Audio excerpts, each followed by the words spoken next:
تمام تر چیزیں جب یہ سنجیدگی کے ساتھ اس طرف متوجہ ہوتے ہیں تو کامیابی کے مناظر کو چومتے ہیں. جناب انس صاحب. جناب صدر کی اجازت سے میں بس میری خواہش تھی یہ کہ ایک نظم سے پہلے نعتیہ نظم سے پہلے ایک جو اقتباس جو ہے وہ آپ کی پیدائش کا جو وقت ہے در یتیم کے وہ سنانا چاہ رہا تھا. ماہر القادری کی بڑی مشہور کتاب ہے. اجازت؟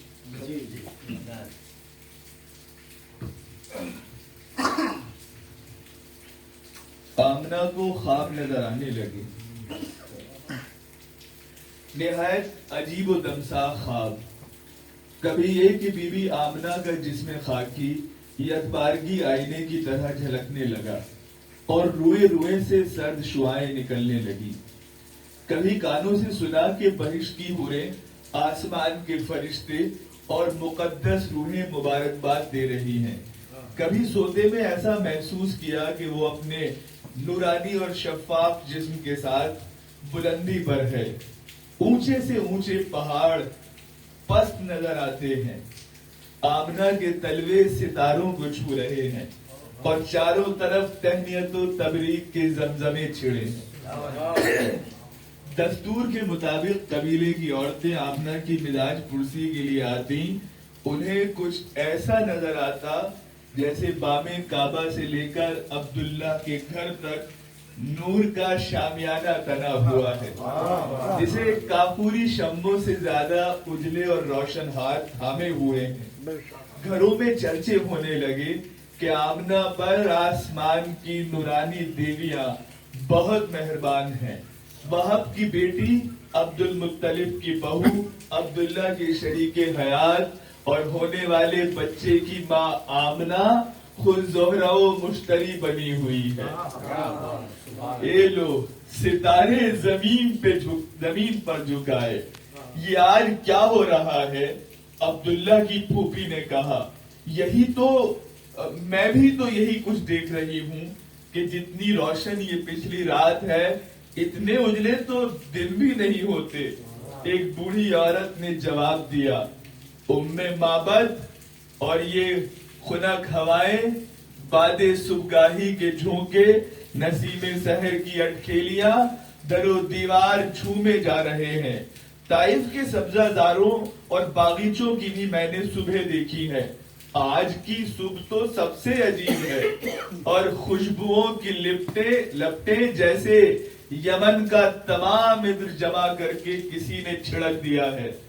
کاش اس رات کی صبح نہ ہوتی اور ہم سدا یہی منظر دیکھتے رہتے.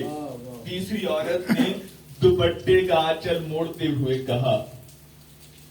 قریش کے جن گھرانوں میں آج لوگ جلد اٹھ بیٹھے ہیں وہ اپنے اپنے بتوں کو تھامتے تھامتے اور اٹھاتے اٹھاتے تھک جاتے ہیں، مگر بت کسی طرح کھڑے رہنے کے لیے تیار نہ تھے. ان کی پیشانیاں آپ سجدے میں گری جا رہی تھی. یہ آج کیا ہو گیا ہے؟ میرے معبود کو لیٹے جاتے ہیں، گرے جاتے ہیں. شاید نیند آ رہی ہے مگر بت تو سویا نہیں کرتے. کہیں مجھ سے ناراض تو نہیں ہو گئے؟ لاؤ پھر ایک بار خلوص عقیدت کے ساتھ سجدہ کروں. بوڑھے قریش نے بت کو دیوار کے سہارے کھڑا کر کے سجدہ کیا اور پھر جو سر اٹھایا تو بت کا ماتھا زمین پر رکھا تھا. اتنے میں ایک عورت دوڑی ہوئی آئی اور بوڑھے کا ہاتھ تھام کر بولی. میرے ساتھ چل کر دیکھو، فریسہ کا معبود، زبیر کا حاجت روا، قیس کا بت اور خود میرا خدا سب کے سب خاک پر پیشانی کے بل گرے پڑے ہیں. اس بوڑھے عرب نے عورت کا ہاتھ جھٹک کر جواب دیا.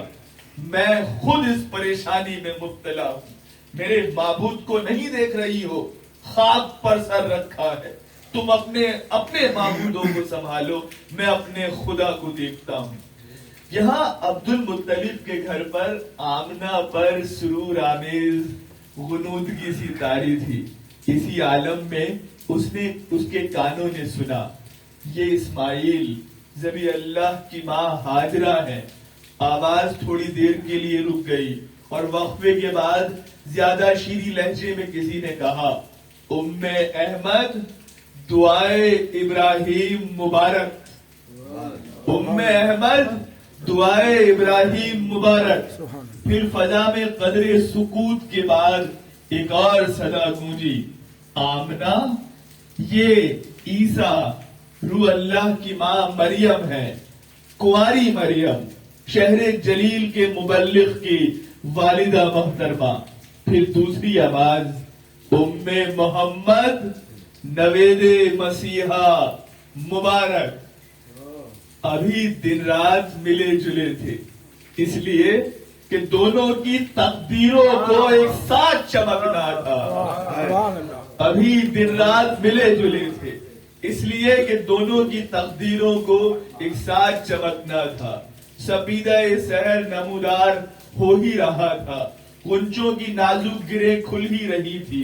لالا و گل کے لبوں پر مسکراہٹ بکھر رہی تھی. بنفش و شفیق کی نازک پتیوں پر شبنم کے موتی ڈھلک رہے تھے. سرو شمشاد نے پھولوں کی مہک پا کر انگڑائی لی. طائران خوشنوا کے چہکاروں سے تمام فضا نغمہدار بن گئی.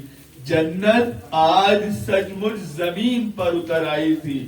مینا کی وادی, مروا کے سنگریزے, قبیس کی چوٹیاں اور عرفات کا میدان نور کی جھلکیوں میں جھم جھم کر رہا تھا. ستارے جھل ملا رہے تھے, کلیاں چٹک رہی تھی اور پھول مہک ہی رہے تھے.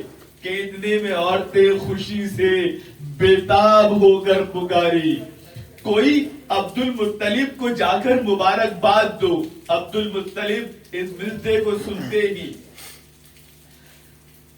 تیزی کے ساتھ آئے. خوشی کے مارے پاؤں بہکے سے پڑ رہے تھے.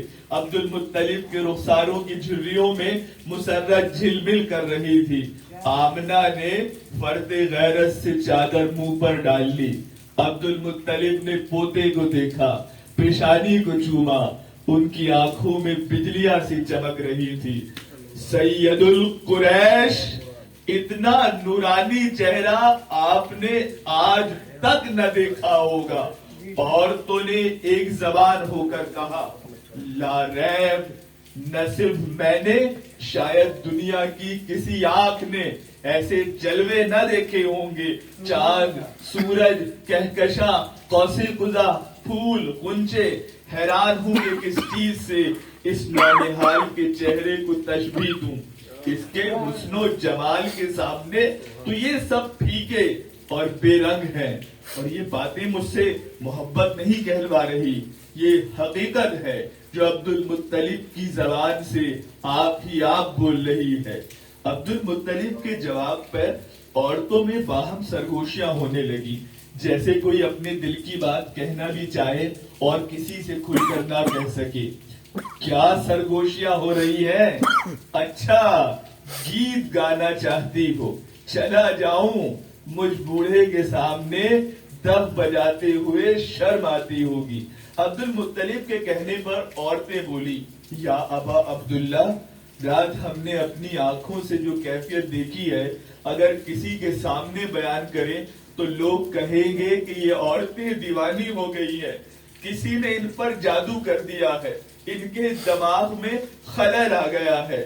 رات کا سما لفظوں میں ادا نہیں ہو سکتا, وہ دیکھنے ہی کی چیز تھی, کہنے کی نہیں. اور کوئی کہنا بھی چاہے تو وہ کیفیتیں لفظوں میں کہاں سما سکتی ہیں. عبد المطلب نے مسکرا کر جانا چاہا. ابن عبداللہ کہا کریں اس ہاشمی نونہال کو. ایک خاتون نے دریافت کیا. اچھا, نام کی طرف اشارہ ہے, بہت خوب. عبداللہ کے لخت جگر اور آمنہ کے نور نظر کا نام ہم نے رکھا احمد, اور ہاں محمد بھی. تمام دنیا میں تعریف کی جائے گی میرے چاند کی.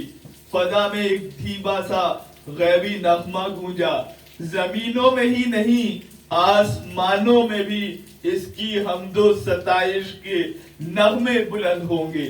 عبد المطلب کا جواب سن کر آمنہ کے ہونٹوں پر مسکراہٹ کھیلنے لگی جیسے اس کے دل کی بات عبداللہ کی زبان پر آ گئی.